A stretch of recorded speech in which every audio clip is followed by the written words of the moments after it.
আচ্ছা, ম্যাগনেটিজমের স্পেসিফিক কিছু numerical type আজকে আমরা পড়ব। তো যেখানে দেখা হয়েছে কি যে যখন একটা চার্জ পার্টিকেল একটা ম্যাগনেটিক ফিল্ডের মধ্যে মুভ করছে বা একটা চার্জ পার্টিকেল মুভ করছে, আমি একটা ম্যাগনেটিক ফিল্ড ইম্পোজ করলাম, তখন চার্জ পার্টিকেলটা সার্কুলার পথে ঘোরে। যদি ম্যাগনেটিক ফিল্ড আর velocity of charge perpendicular to each other হয়, যদি না হয় তাহলে হেলিক্যাল পথে মুভ করে। তো যখনই এই হেলিক্যাল পাথ সার্কুলার পাথ চলে আসছে, বা আমরা দেখেছি যে একটা ম্যাগনেটিক ফিল্ড একটা টর্ক দেয়, একটা ডাইপোলের ওপর একটা টর্ক দেয়, তো যখনই টর্কের ব্যাপারগুলো চলে আসছে তখন ম্যাগনেটিক ফিল্ডের সঙ্গে সার্কুলার মোশনের বা ম্যাগনেটিক ফিল্ডের সঙ্গে রোটেশনাল মোশনের এইগুলোর কানেকশানে কিছু অঙ্ক তৈরি হয়ে যাচ্ছে। তো সেই টাইপের নিউমেরিক্যালগুলো কীভাবে সলভ করবো আজকে আমরা দেখবো। প্রথমে দেখো দুখানা চার্জ পার্টিকেল আছে। ফার্স্ট নিউমেরিক্যালটা একটা হচ্ছে প্লাস কিউ আর একটা হচ্ছে মাইনাস কিউ। বি ম্যাগনেটিক ফিল্ডে আমি এখানে রেখেছি, ম্যাগনেটিক ফিল্ড হচ্ছে পারপেন্ডিকুলারলি ইনওয়ার্ড, ভি ভেলোসিটিতে প্রজেক্ট করে দিয়েছি। প্রথম কোশ্চেন বলেছে যে ভেলোসিটির ম্যাক্সিমাম ভ্যালু কত হতে পারে যে ওরা কোলাইড করবে না। এবার দেখো যে এই যে প্লাস কিউ চার্জটা ভি ভেলোসিটিতে যাচ্ছে, তাহলে যে কোনো একটা চার্জের ওপর ম্যাগনেটিক ফিল্ড যে ফোর্স দেয় সেটা হচ্ছে F is equal to Q V cross B. Particular এই কেসে ভি আর বি এর মধ্যে অ্যাঙ্গেলটা হচ্ছে 90 ডিগ্রি। তাহলে ফোর্সটা কোন দিকে হবে? ভি এই দিকে, ম্যাগনেটিক ফিল্ড ভেতরের দিকে, তাহলে V cross B. V cross B করলে বুড়ো আঙুল ওপরের দিকে, মানে বুড়ো আঙুলটা আমার ওপরের দিকে যাচ্ছে, মানে এটা একটা সার্কুলার পাথে মুভ করতে চাই এরকম। সিমিলারলি এটার উপর ফোর্স কোন দিকে? দেখো এটা নেগেটিভ চার্জ, তাহলে ভি এই দিকে, বি ভেতরের দিকে।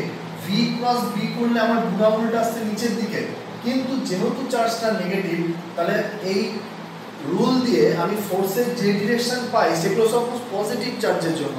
তাহলে নেগেটিভ চার্জের জন্য কি করব? ভি ক্রস বি করলে নিচের দিকে আসছে, কিন্তু যেহেতু চার্জটা নেগেটিভ আমি যে ডিরেকশনটা পেলাম সেটাকে উল্টে দেবো। তাহলে এরও ফোর্স হচ্ছে ওপর দিকে, তাহলে এটাকে যখন ভি ভেলোসিটি নিয়ে প্রজেক্ট করেছি এটাও এরকম একটা সার্কুলার মধ্যে মুভ করবে। এখন ব্যাপার হচ্ছে বলেছে দুটো কোলাইড করবে না, দুটো চার্জ সেম, মাস সেম, ভেলোসিটি সেম। তাহলে কোলাইড করবে না তার মানে যে ধরো এইখান থেকে এ শুরু করলো এরকম সার্কেলে ঘুরে গেল, এখান থেকে এ শুরু করলো এরকম সার্কেলে ঘুরে গেল। তাহলে জাস্ট কোলাইড করবে না তখনই যখন এই ডিসটেন্সটা হচ্ছে ডি, দুটো চার্জ পার্টিকেল এখান থেকে শুরু করেছে। কোলাইড করবে না তখন যখন প্রত্যেকে d/2 রেডিয়াসের সার্কেল ডেসক্রাইব করবে। কারণ দেখো এই d/2 রেডিয়াসের সার্কুলার ডেসক্রাইব করলে জাস্ট কলিশন হবে না, এরকম একটা সিচুয়েশন আমরা করতে পারি যে এও ঘুরে গেল এও ঘুরে গেল। এবার একটা চার্জ পার্টিকেল যখন একটা ম্যাগনেটিক ফিল্ডে মুভ করে তার রেডিয়াসের ফর্মুলা আমার জানা, যদি মুখস্থ না থাকে আমি ডাইরেক্ট ডিরাইভ করে নিতে পারি যে ফোর্স কত, Q V V sine 90 degree, that is Q V V. এই ফোর্সটাই সাপ্লাই করছে ঘোরার জন্য যে সেন্ট্রিপিটাল ফোর্স দরকার, দ্যাট ইজ mv²/r। এখান থেকে আমি r এর ভ্যালু বার করতে পারি এবং that will be mv/qb। Sorry, এটা qvb। ফোর্সটা হবে কি, রেডিয়াসটা হবে mv/qb। তাহলে সেইখানে রেডিয়াসের ভ্যালু এখানে d/2, তাহলে d/2 is equal two mv/qb। তাহলে প্রশ্ন করেছে ভেলোসিটির ভ্যালু কত হলে কোলাইড করবে না। তাহলে ভেলোসিটির ভ্যালুটা আমি এখান থেকে বার করে নিতে পারি qvd/2m। এটা গেল আমার ফার্স্ট কোশ্চেন যে কোন ভেলোসিটির জন্য কোলাইড করবে না। আচ্ছা, এবার কি বলেছে যদি ভেলোসিটিটা এই যে ভেলোসিটি আমি পেলাম তার হাফ হয়। সেকেন্ড পার্টে কোশ্চেন বলেছে যদি v = vm/2 হয় তখন চার্জ পার্টিকেলগুলোর মধ্যে ম্যাক্সিমাম ডিসটেন্স কত আর মিনিমাম ডিসটেন্স কত। আচ্ছা, v = vm/2, তাহলে এখন ভেলোসিটির ভ্যালু আমাকে ধরতে হবে qvd/4m। তাহলে চার্জ পার্টিকেলগুলো যে সার্কেল করবে তার রেডিয়াস r = ফর্মুলা কি আছে mv/qb, that is m qb, v এর জায়গায় বসিয়ে দিলাম qvd/4m। তাহলে ওরা যে রেডিয়াসে ঘুরবে সেটা হচ্ছে qb ক্যান্সেল হয়ে গেল, mm ক্যান্সেল হয়ে গেল, d/4। সেকেন্ড কোশ্চেনে যদি ভেলোসিটির ভ্যালু vm/2 হয় তখন রেডিয়াস হচ্ছে d/4। তাহলে এবার ভাবো যে একটা চার্জ পার্টিকেল এখান থেকে শুরু করলো ও d/4 রেডিয়াসের সার্কেলে ঘুরছে, এই যে তাহলে এই রেডিয়াসটা হচ্ছে কত d/4। সিমিলারলি সেকেন্ড যে চার্জটা এটা পজিটিভ চার্জটা, সেকেন্ড চার্জটা নেগেটিভ চার্জ, ওটাও এখান থেকে শুরু করলো, ও d/4 রেডিয়াসের সার্কেলে ঘুরছে, তাহলে এই রেডিয়াসটা কত d/4, এটা হচ্ছে নেগেটিভ চার্জ। এবার এদের মধ্যে ডিসটেন্স ইনিশিয়ালি কত ছিল d, বলেছে ডিসটেন্সটা মিনিমাম কখন ম্যাক্সিমাম কখন, মিনিমাম কখন যখন দুটো চার্জ এইরকম দুটো পয়েন্টে থাকবে, এবং এই ডিসটেন্সটা কত দেখো এই গোটাটা d, এটা d/4 এটা d/4 মানে যোগ করলে হয়ে গেল d/2, তাহলে মাঝের এই গ্যাপটা হচ্ছে d/2, তাহলে d minimum that is equal two d/2।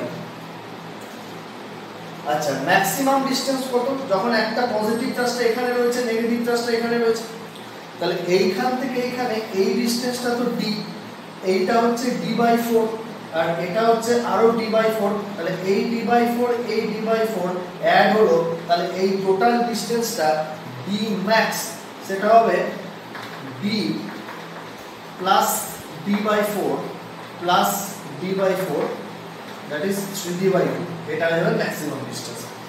আচ্ছা নেক্সট পরের পার্টটা নিউমেরিক্যালে বলেছে যদি velocity is equal two 2vm হয়, ভেলোসিটিটা যদি 2vm হয় তখন ওরা যে স্ট্রাইক করবে তাহলে কতক্ষণ পরে ওরা স্ট্রাইক করবে।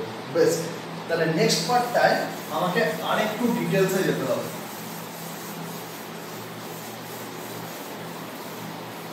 দেখো vm এর ভ্যালুটা আমি বার করে নিয়েছিলাম, এটা কাজে লাগবে আরেকবার বার করে রাখি। আমি রেডিয়াস বলেছিলাম d/2 is equal to m vm by qb, সেখান থেকে আমার vm এর ভ্যালুটা বার হয়েছিল যেটা ছিল qbd বাই 2m। ফার্স্ট পার্টে আমরা এটা পড়েছি এটা। এবার বলেছে যে ভেলোসিটিটা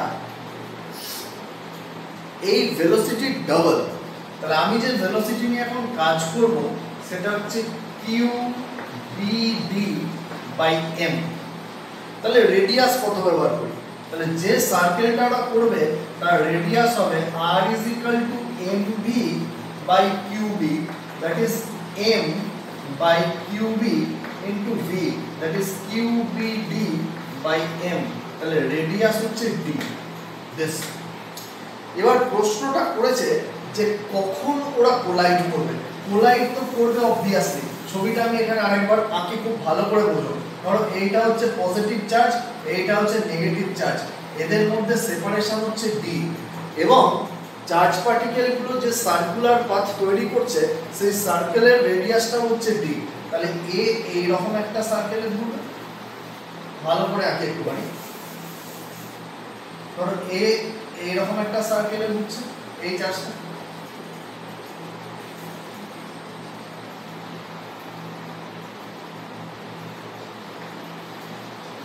আর এই চার্জটা এরকম একটা সার্কেলে ঘুরছে, এবং প্রথমে এটা ছিল পজিটিভের পজিশন, এটা ছিল নেগেটিভের পজিশন। আচ্ছা এটা হচ্ছে সেন্টার, এই ডিসটেন্সটা কত, এই দুটোর মধ্যে এই ডিসটেন্সটা হচ্ছে d। দেখো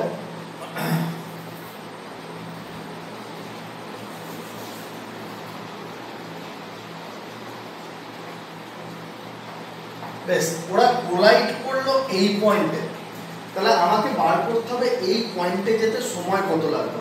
আচ্ছা এই গ্যাপটা হচ্ছে d, দুটোর যে সার্কেল করছে তাদের রেডিয়াস হচ্ছে d, তাহলে এই গ্যাপটা হচ্ছে d। এখান থেকে একটা জিনিস ভাবো যে দেখো যে এই যে লেন্থটা, এই লেন্থটা কত না এই সার্কেলের একটা রেডিয়াসের সঙ্গে ইকুয়াল, কারণ এটা এর সেন্টার। আচ্ছা এই লেন্থটা কত, এটাও এই সার্কেলের একটা রেডিয়াসের সঙ্গে ইকুয়াল, কারণ এটা এর সেন্টার, এটাও, তাহলে এটাও d। এই সার্কেলগুলোর রেডিয়াস কত d করে, তার মানে এটাও d এটাও d, তাহলে তিনটেই যদি d হয় তাহলে এই যে ট্রায়াঙ্গেলটা পেলাম এর প্রত্যেকটা অ্যাঙ্গেল হচ্ছে কত করে না 60 ডিগ্রি করে। বেশ, এটা যদি 60 ডিগ্রি হয়, দেখো এইখানে যে এই অ্যাঙ্গেলটা যদি 60 ডিগ্রি হয় তাহলে অবভিয়াসলি এই অ্যাঙ্গেলটা কত 30 ডিগ্রি। তাহলে আমি কি বলছি যে এই যে চার্জ পার্টিকেলটা শুরু করলো, এটা রেডিয়াস ডি, ও যখন এইখানে গেল মানে 30 ডিগ্রির একটা আর্ক করলো, তখন কলিশনটা হলো। এই পি পয়েন্টে কলিশনটা হলো মানে ও 30 ডিগ্রির একটা আর্ক ডেসক্রাইব করার পর কলিশন হলো। তাহলে আমাকে কলিশন টাইম জানতে চেয়েছে। আমি সিম্পল যদি বার করে নিই যে 30 ডিগ্রির একটা আর্ক কভার করতে কতক্ষণ সময় লাগবে, তাহলেই বার করতে পারবো। আমি টাইম পিরিয়ডের ফর্মুলা বার করেছিলাম, t = 2 pi r by v। এখান থেকে r এর ভ্যালু যদি আমি বসিয়ে দিই, জেনারেল এক্সপ্রেশন কি বেরোয় 2 পাই r, v এর ভ্যালু বসিয়ে দিলে v = আমরা mv²/r = qvv, ওখান থেকে যদি বসিয়ে দিই তাহলে বা রেডিয়াসের ভ্যালু যদি বসিয়ে দাও mv/qv, আর এখান থেকে এই v টা ক্যান্সেল হয়ে যায়, তাহলে 2 পাই m/qv। এটা কি? এটা হচ্ছে পুরো এক পাক ঘুরতে যে সময় নেয়, মানে চার্জ পার্টিকেলটা যদি সার্কুলার পাথে ঘোরে তাহলে পুরো এক পাক ঘুরতে যে সময় নেয়, that is time period t 2 pi m/qv। এখানে আমাকে প্রশ্ন করেছে যে এইখান থেকে এতটা যেতে কত সময় লাগবে, তাহলে পুরো এক পাক ঘোরা মানে কত ডিগ্রি অ্যাঙ্গেল তৈরি করা 360 ডিগ্রি। তাহলে 360 ডিগ্রি অ্যাঙ্গেল করতে যদি এই সময় লাগে, তাহলে 30 ডিগ্রি অ্যাঙ্গেল করতে 1/12 সময় লাগবে। তাহলে এইখান থেকে এখানে যেতে যে টাইমটা লাগবে সেটা হচ্ছে 1/12 of time period, that is pi m/6 cube. Time পিরিয়ডের ভ্যালু এটা ডিভাইডেড বাই 12, তাহলে এই টাইম পর কলিশন হবে। নেক্সট যে পার্টটা আছে নিউমেরিক্যালটাতে, নেক্সট পার্টটাতে বলছে যে কলিশনের পর যদি পারফেক্টলি ইনইলাস্টিক কলিশন হয়, আমরা জানি কি পারফেক্টলি ইনইলাস্টিক কলিশন হলে দুটো পার্টিকেল কলিশনের পর স্টিক করে যায়। তাহলে দুটো পার্টিকেল স্টিক করে গেল এবং বলেছে যে সেখানে তাহলে আফটার দ্যাট চার্জ পার্টিকেলগুলোর ভেলোসিটি কিরকম হবে। আচ্ছা, সেটাও আমরা বার করতে পারি, সিম্পল মোমেন্টাম কনজার্ভ করব। দেখো এখানে ডায়াগ্রামটা আরেকবার আঁকি, যে এ যখন এইখান থেকে শুরু করে 30 ডিগ্রি কভার করে এখানে গেল, ওই চার্জ পার্টিকেলটাও 30 ডিগ্রি কভার করে এখানে এসেছে, তখন কলিশন হয়েছে। এই অ্যাঙ্গেলটা হচ্ছে 30 ডিগ্রি। সিমিলারলি ওর ক্ষেত্রেও অ্যাঙ্গেলটা 30 ডিগ্রি। তাহলে কলিশনের মুহূর্তে এই চার্জ পার্টিকেলটার ভেলোসিটি ছিল v, এই অ্যাঙ্গেলটা যদি 30 ডিগ্রি হয় তাহলে v হচ্ছে অ্যালং দ্য ট্যানজেন্ট, তাহলে এই অ্যাঙ্গেলটা হবে 30 ডিগ্রি। তাহলে এর ভেলোসিটির এই দিকে কম্পোনেন্ট ছিল v cos 30 degree, that is √3v/2, আর ভেলোসিটির এই দিকে কম্পোনেন্ট ছিল v sin 30 degree, that is v/2। v মানে এখানে আমাকে বলে দেওয়া হয়েছিল কত। আচ্ছা, সিমিলারলি সেকেন্ড চার্জ পার্টিকেলটাও সেই একই, সেকেন্ড চার্জ পার্টিকেলটাও এই ভেলোসিটি নিয়ে যাচ্ছিল, তাহলে ওরও ভেলোসিটি এই দিকে ছিল v, তারও এই দিকে একটা কম্পোনেন্ট থাকবে √3v/2, আর এই দিকে কম্পোনেন্ট কত থাকবে v/2। এবার দেখো তাহলে মোমেন্টাম অ্যালং দিস ডিরেকশন আর মোমেন্টাম অ্যালং দিস ডিরেকশন যদি আমি নিই, তাহলে হরাইজন্টাল ডিরেকশনে নেট মোমেন্টাম কত ছিল 0।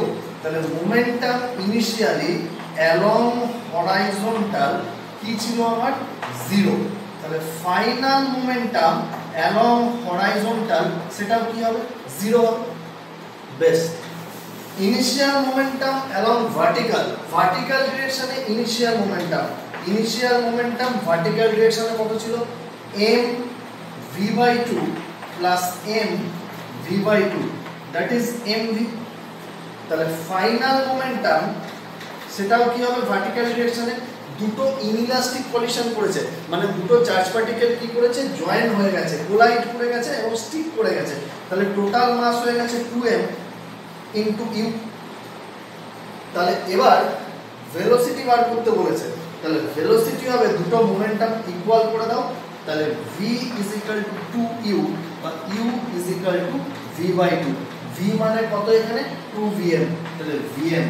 তাহলে আফটার কলিশন এই যে কম্বাইন্ড মাসটা vm ভেলোসিটি নিয়ে এই দিকে মুভ করে যাবে, এই আপওয়ার্ড ডিরেকশনে মুভ করে যাবে। তাহলে এটা হয়ে গেল আমার একটা ইলেকট্রন v ভেলোসিটিতে মুভ করতে শুরু করলো। এটা হতে হবে যদি ইলেকট্রনটা পজিটিভ প্লেটে গিয়ে টাচ না করে। তাহলে velocity of the electron along this direction, magnetic field along this direction, তাহলে force on the electron V cross B, তাহলে ডান হাতে আমি করছি ভি ওপরের দিকে বি বাইরের দিকে, তাহলে ভি ক্রস বি বুড়ামুড় কোন দিকে যাচ্ছে, এই দিকে। কিন্তু এই নোটেশনগুলো সমস্ত পজিটিভ চার্জের জন্য, তাহলে আমি যদি নেগেটিভ চার্জ ভাবি তাহলে ইলেকট্রন ফোর্সটা হবে এই দিকে, তাহলে এটা এইরকম ঘুরবে, সেটা আমি এঁকে রেখেছি। তাহলে এই প্লেটে গিয়ে টাচ করবে না, মানে রেডিয়াসটা কি হতে হবে, ডি হতে হবে, ডি এর বেশি হলে হবে না। তাহলে রেডিয়াস যদি ডি হয়, ডি ইজ ইকুয়াল টু রেডিয়াসের ফর্মুলা mv/qb। m হচ্ছে mass of the electron, e হচ্ছে charge of the electron, b হচ্ছে ম্যাগনেটিক ফিল্ড, যেটাকে এরা v নট বলেছে। আচ্ছা, কি ভেলোসিটি ইলেকট্রনটা গেইন করতে পারে, ও v পোটেনশিয়াল ডিফারেন্সের মধ্যে যদি দৌড়ায় তাহলে ওর energy ev that is equal to half m v square, তাহলে v velocity gained by electron that is 2ev/m। তাহলে এখানে আমি বসিয়ে দিতে পারি m/e v0 2ev/m। এখানে যেটা me লেখা আছে, me that is mass of electron, mass of electron, যেটাকে আমি m লিখছি এখানে। তাহলে এখান থেকে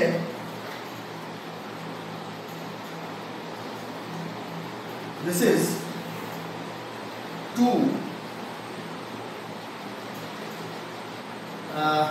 এটা তোমার m টা √m উপরে চলে গেল, v যেমন আছে থাকলো √e আর v0 টা ভেতরে ঢুকলে v0 স্কয়ার।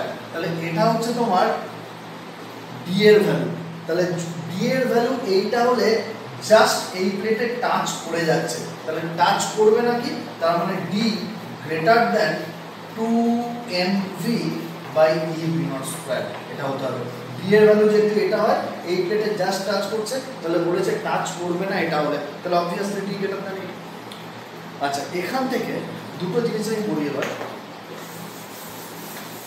খুব ইম্পর্টেন্ট একটা টাইপ আছে। ধরো বলা হলো যে এই রিজিয়নটার এই দিকে একটা ম্যাগনেটিক ফিল্ড এক্সিস্ট করছে, এইরকম। এই রিজিয়নটা একটা চার্জ পার্টিকেল v ভেলোসিটিতে থিটা অ্যাঙ্গেলে ঢুকলো, তাহলে ওটা একটা সার্কুলার পাথ কভার করলো।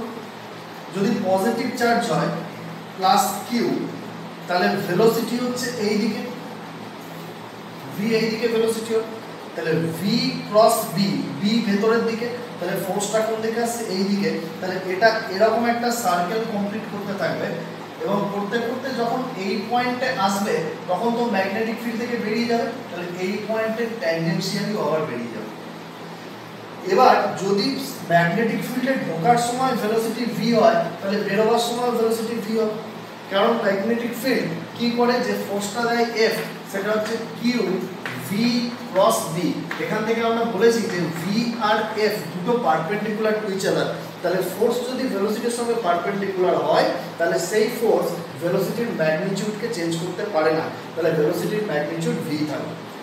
এখান থেকে দুটো কোশ্চেন আসে যে এই অ্যাঙ্গেলটা কত, এবং এখান থেকে p থেকে q তে যেতে বা a পয়েন্ট থেকে c পয়েন্টে যেতে চার্জ পার্টিকেলটার সময় কত লাগবে।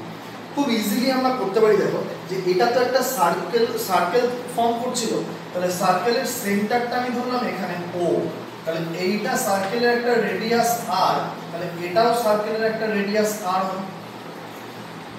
তাহলে দুটোই যদি রেডিয়াস হয় তাহলে অবভিয়াসলি এই যে ট্রায়াঙ্গেলটা OCA এর এই অ্যাঙ্গেলটা আর এই অ্যাঙ্গেলটা সেম হবে, তাহলে এই দুটো অ্যাঙ্গেল সেম আমি পেয়ে গেলাম।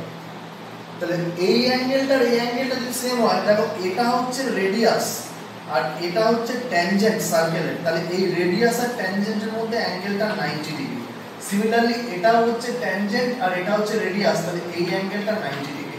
এবার দেখো এটা ফাই হলে এটা ফাই, এটা 90 ডিগ্রি, এটা 90 ডিগ্রি, তাহলে অবভিয়াসলি এটা থিটা হলে এটাও থিটা। খুব ইজিলি আমরা করতে পারি, তার মানে সবসময় তাই হবে, এটা যে অ্যাঙ্গেলে ম্যাগনেটিক ফিল্ডের মধ্যে ঢুকবে সেই অ্যাঙ্গেলেই ম্যাগনেটিক ফিল্ড থেকে বাইরে বেরোবে। তাহলে এই অ্যাঙ্গেলটা যদি বলে দেওয়া থাকে 30 ডিগ্রি বা 45 degree, suppose this is 45 degree, তাহলে এই অ্যাঙ্গেলটা হবে 45 ডিগ্রি, 45 ডিগ্রি অ্যাঙ্গেলেই বেরোবে। সেকেন্ড আমাকে দিতে পারে যে এই লেন্থটা কত, এটাও আমরা ইজিলি বার করে নিতে পারবো। দেখো আমি যদি এই লেন্থটাকে x ধরি তাহলে আমি x by r is equal to sin phi বলতে পারি। তুমি phi এর ভ্যালু বার করে নিতে পারবে কিভাবে? এটা যদি 45 ডিগ্রি হয়, এটা 90 ডিগ্রি, তাহলে পার্টিকুলার এই কেসে এই phi টাও 45 ডিগ্রি। এটা যদি 30 ডিগ্রি হয়, এটা 90 ডিগ্রি, তাহলে phi এর ভ্যালু কত হয়ে যাবে? 60 ডিগ্রি। যাই হোক, আমরা জিওমেট্রি থেকে ইজিলি এই phi টা বার করে নিতে পারি এবং এখানে sin phi এর ভ্যালু বসিয়ে আমি x পেয়ে যাব। x is equal to r sin phi। r মানে radius of the circle which is mv by qb sin phi। সমস্ত ডেটা আমাকে দেয়া থাকবে এবং আমি x পেয়ে যাব। তাহলে আমাকে যদি AC এই লেন্থটা জিজ্ঞেস করে that is 2x, তাহলে এটা আমার একটা অ্যানসার হয়ে যাবে। এবার প্রশ্ন করতে পারে A থেকে C তে যেতে সময় কত লাগলো? সময় কত লাগলো? ধরো এই অ্যাঙ্গেলটা আমার দরকার, সাপোজ এটা 45 ডিগ্রি, তাহলে phi এর ভ্যালু 45 ডিগ্রি। যদি এটা 45 না হয় অন্য যে কোনো অ্যাঙ্গেল দিতে পারে, ধরো এটা 30 ডিগ্রি, তাহলে phi এর ভ্যালু 60 ডিগ্রি। ধরো এটা 60 ডিগ্রি, তাহলে phi এর ভ্যালু 30 ডিগ্রি। যে কোনো অ্যাঙ্গেল দিই, আমি যদি phi জানি আমি এই অ্যাঙ্গেলটা বার করে নিতে পারবো। যেমন যদি এটা 45 হয়, তাহলে এটাও 45, এটাও 45, তার মানে এই পুরো অ্যাঙ্গেলটা এটা হচ্ছে 90 ডিগ্রি। তাহলে এই যে চার্জ পার্টিকেলটা 90 ডিগ্রি অ্যাঙ্গেলের একটা আর্ক কভার করছে, A থেকে C তে গেল ও 90 ডিগ্রি অ্যাঙ্গেলের একটা আর্ক কভার করলো। এখন প্রশ্ন হচ্ছে সময় কত লাগবে? টাইম পিরিয়ডের ফর্মুলা তুমি ডাইরেক্ট ইউজ করে দাও, t is equal to 2 pi m by qb। তাহলে টাইম পিরিয়ড হচ্ছে এইটা, মানে পুরো সার্কেলটা ঘুরতেই সময় লাগে, মানে 360 ডিগ্রি অ্যাঙ্গেল কভার করতেই সময় লাগে। তাহলে 90 ডিগ্রি অ্যাঙ্গেল কভার করতে 1/4 সময় লাগবে। তাহলে এখানে সময় লাগবে 1/4t, that is pi m by 2qb। তাহলে এইভাবে আমি এই অঙ্কগুলো করতে পারি।